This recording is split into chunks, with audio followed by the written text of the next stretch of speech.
प्रिया ने अपने हाथ में फोन देखा। वो कुछ जाना पहचाना नहीं था। थोड़ी देर बाद उसे समझ आता है कि वो फोन उसका नहीं है। उसका सर दर्द से फट रहा था। कल रात जो भी हुआ उसे कुछ याद नहीं था। उसने अपने आसपास देखा।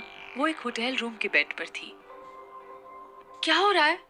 मैं यहाँ कैसे आई? मुझे यहाँ कौन लाया? मुझे कुछ भी याद क्यों नहीं है? कुछ तो ठीक नहीं है। बहुत सोचने पर भी उसे कुछ याद नहीं आया। हेलो, कोई सुन रहा है? राहुल कहाँ है? हेलो, जो भी है फोन पे, प्लीज मेरी राहुल से बात करवा दो। मुझे उससे कुछ जरूरी बात करनी है। आराध्या अभी भी लाइन पर थी। प्रिया फोन काटना भूल जाती है। फोन पे दोबारा किसी की आवाज सुन के वो जल्दी से फोन काट देती है और बेड से उठती है। तभी उसे दिखता है कि उसने होटल के कपड़े पहने हैं और उसके अंदर के कपड़े गायब हैं। मेरी ड्रेस कहाँ गई? और मेरा फोन, वो कहाँ है? कहीं मैंने गिरा तो नहीं दिया पार्टी में? प्रिया ने आसपास फोन ढूंढा। सामने टेबल पर उसे अपना फोन दिखा। वो डेड हो गया था। उसने अपना सारा सामान उठाया और रूम से निकलने लगी। तभी उसे बाथरूम का दरवाजा खोलने की आवाज आई। प्रिया राहुल को सामने देखकर शॉक हो गई। कहीं कल रात हमारे बीच कुछ हुआ तो नहीं? राहुल ने प्रिया के हाथ में सामान देखा और वो समझ गया कि प्रिया यहाँ से भाग रही है। सीरियसली, तुम्हें सच में इस तरह यहाँ से जाना है? कल जो कुछ भी हुआ उसमें तुम भी उतनी ही इन्वॉल्व थी जितना कि मैं। प्रिया पीछे हटती है। उसे बिलीव नहीं हुआ। वो खुद को राहुल पे फोर्स करते हुए इमेजिन करती है। वो बहुत एम्बैरेस हो गई। काफी देर की चुप्पी के बाद उसने राहुल से कहा, कल रात जो भी हुआ मैं होश में नहीं थी। ऐसे मेरे कोई इंटेंशन नहीं थे। क्या सच में तुम नहीं चाहती थी ऐसा हो? अगर सच में ऐसा नहीं तो तुमने मुझसे क्यों कहा कि तुम मुझे पसंद करती हो?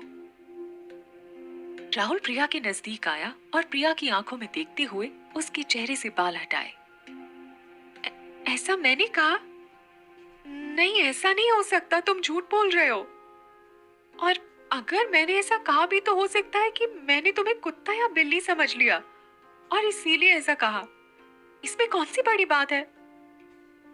तुम मानो या ना मानो, मुझे अच्छे से याद है तुमने मुझे क्या समझा और क्या कहा। राहुल ने अपनी भारी आवाज में प्रिया से कहा।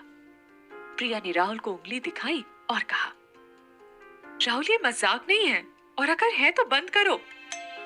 प्रिया ने अपनी बात पूरी भी नहीं की कि बेल बज जाती है। राहुल दरवाजा खोलता है। प्रिया बेड पर बैठी और उसने गहरी सांस ली। राहुल ने किसी को अंदर आने को कहा। दरवाजा बंद हुआ और वेटर ट्रे लेकर अंदर आया। Good morning ma'am, breakfast ready है, आप कुछ और लेंगे? नहीं, हमें कुछ नहीं चाहिए, थैंक यू। राहुल का ध्यान वेटर पर था। तभी प्रिया पीछे से भाग गई। डैम इट, प्रिया कहाँ चली गई? ये तीसरी बार है जब प्रिया इस तरह भागी है। राहुल भी प्रिया के पीछे भागा और दरवाजे पर आकर चिल्लाते हुए कहा, प्रिया तुम ये ठीक नहीं कर रही हो, तुम्हें बहुत पछताना पड़ेगा। प्रिया और तेज भागती है। राहुल ने बॉडीगार्ड्स को बुलाया और प्रिया का पीछा करने को कहा। प्रिया एलिवेटर में जा रही थी, तभी सामने से मनोज आया। उसे देखकर प्रिया ने अपना रास्ता बदल लिया और सीढ़ियों से चली गई। मनोज पेपर्स लिए राहुल के रूम की तरफ जा रहा था। उसे एक लड़की भागती हुई दिखती है, पर वो इग्नोर करके राहुल के पास चला जाता है। मनोज को राहुल सामने ही खड़ा दिखा। उसने स्माइल की और कहा, good morning Rahul sir. Boss Sameer आपका गोल्फ के लिए नीचे इंतजार कर रहे हैं। चुप रहो, भाड़ में गया गोल्फ। तुम जाओ, प्रिया भाग गई है, उसे ढूंढकर मेरे पास लेकर आओ अभी।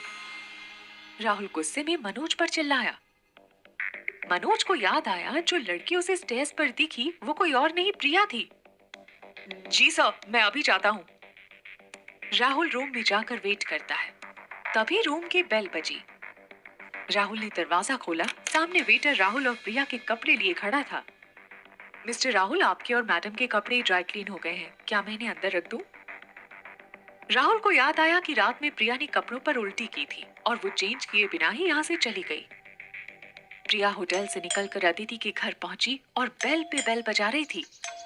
अदिति ने नींद में दरवाजा खोला। सुबह सुबह प्रिया को देखकर उसे कुछ समझ नहीं आया। प्रिया, तुम यहाँ? वो भी इतनी सुबह सुबह। सब ठीक तो है ना? कल रात कहाँ थी तुम? मैंने तुम्हें इतने फोन किए, मुझे फिक्र हो रही थी तुम्हारी। हाँ हाँ, सब बताती हूँ मैं तुम्हें, पहले मुझे अंदर तो आने दो। प्रिया ने अंदर आके दरवाजा बंद कर लिया। तुम ये सब छोड़ो, तुम्हें पता है कल रात क्या हुआ?